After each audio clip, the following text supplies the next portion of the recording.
7, 8. Walk this way.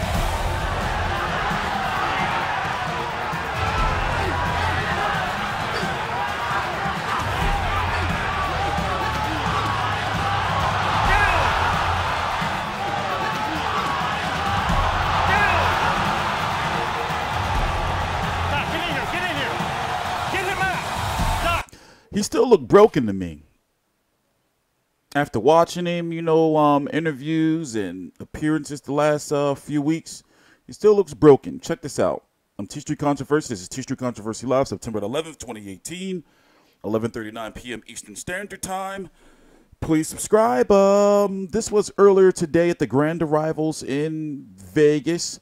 You know, I think Grand Arrivals are kind of dumb, but at the same time, you know, I would do them if I was a promoter, and I understand the tradition. And also, look at this turnout. Guys, look. I think he's still mentally scarred. And we're going to talk about his opponent, Moises Fuentes, on the undercard of Canelo versus Golovkin this weekend. It's $84.99 on pay-per-view, and you can watch it online. Oh, shit, I got the information right here. It's $84.99, 3 days, 23 hours, 18 minutes, 32 seconds. But watch this. Oh, here's one of my favorite fighters of all time, Ramon Chocolatito Gonzalez from Nicaragua, 4-division world champion, and in my very humble opinion, a future first ballot Hall of Famer. Here's Marcos Caballero, father of former IBF champion Randy Caballero, Nicaragua's own Roman Chocolatito Gonzalez. Mr. Caballeros of Nicaraguan roots, Yes, right? he is. Cynthia Conte is on the stage with Chocolatito. Gonzalez, let's go. Here, you know, welcome back to the stage. You suffered 2 defeats back-to-back against Sorung Vasai, Srisake Sorung Vasai. Did you think you would be back in the ring anytime soon? Bueno, pasé un año inactivo, pero aquí estamos nuevamente en Las Vegas peleando en la misma cartelera llena de Golovkin, el Canelo. Lo sentimos feliz de estar con esta maravillosa gente y pues muy contento.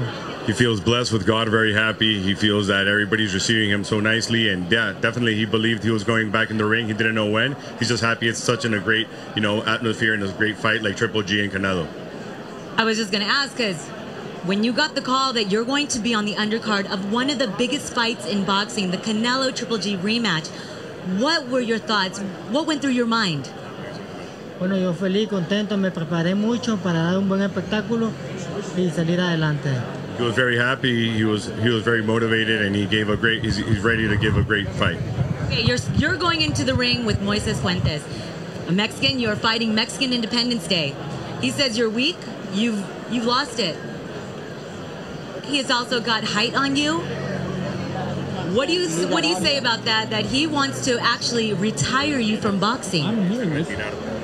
Bueno, vengo en la mejor condición de mi vida. Trabajo muy bien con mi equipo de trabajo y eso lo vamos a ver el día sábado. He comes in the best physical condition in ever, and he'll find out on Saturday who is going to do what. And how bad do you need to prove to yourself and to the world that you're still that elite fighter that we all know who you are, Chocolatito? Where is he pulling from us? La confianza y la condición física que he tenido con mi equipo de trabajo, demostrar el día sábado mis cualidades que todavía tengo mucho. It was important to him, but more than anything, it was forming a family for this fight, and that's what he did. He reformed his team, and he's ready for this fight. Okay, can you tell your fans, Ring TV fans, all your fans all around the world, Nicaragua, because they're all going to be watching your fight on HBO Pay-Per-View, what do they expect to see of you in the ring this Saturday, September 15th against Fuentes? Una gran victoria de parte de Dios, de parte de mi familia, de parte de todo mi equipo de trabajo y a todo Nicaragua. He says a great victory from his part to all Nicaragua, to all his fans, and to all of his team. Well, good luck to you. Back to you, Beto. And Here's the guy right here. He's fighting. Moises Fuentes, 25-5-1 with 14 KOs.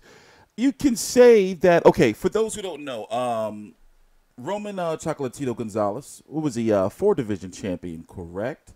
Let's go ahead and check.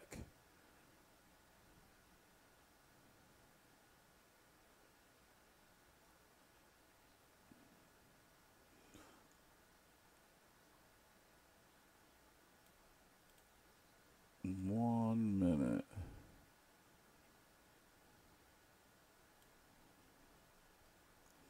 Okay, so yeah, 4-division champion. Where's it at? WBA world title at 105 pounds.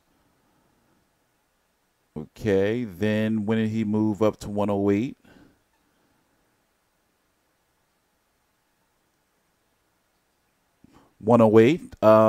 He's been champion WBA world. 112 is where he's fighting right now.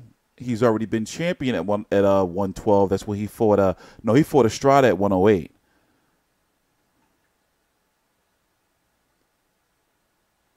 Estrada just won on Superfly 3, Superfly 4.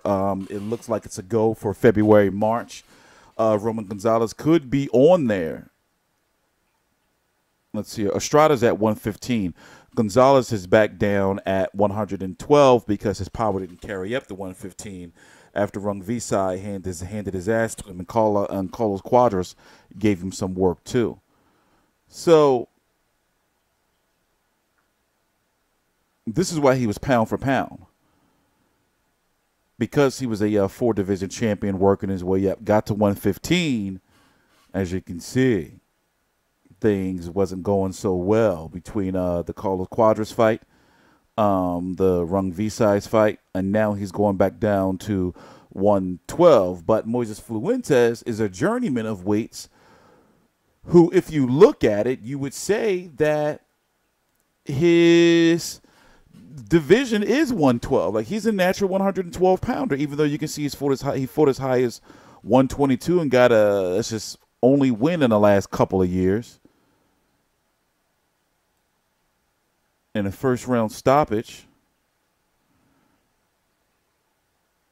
in a fight where he had lost majority decision. So like him and this guy had this is crazy. This is crazy. They settled the score. They can go for a third fight though. You know, whatever happens with him. But anyway, I'm going to be covering it. Here's the card, by the way. Obviously, it's going to be Canelo versus Golovkin for the WBA Super World WBC Ring Magazine and highly coveted IBO title. David Lemieux versus Gary Spike O'Sullivan to be a future mandatory for either the WBC or the WBO or the IBF, depending. You know, I'm not saying they'll be the next mandatory, but a future mandatory. Jaime Munguia, WBO 154-pound champion versus Brandon Cook. And then, of course, you know, opening the pay-per-view telecast is going to be Roman. What you guys call him? I don't call him that. I call him Latito, but y'all call him Roman Chocolatito Gonzalez. You know why I don't call him Chocolatito? Because my ex-girlfriend, my college girlfriend, she used to call my dick Chocolatito. So that's the lore. That's the backstory. That's why I'd be like, what the fuck? I'm not calling that man, no. But anyway, and I know chocolate means little, like to mean Tito means little, but it's not little, damn it. It's about the motion in the ocean, right? Anyway, I'm TstreeT Controversy. This is TstreeT Controversy Live. Please subscribe.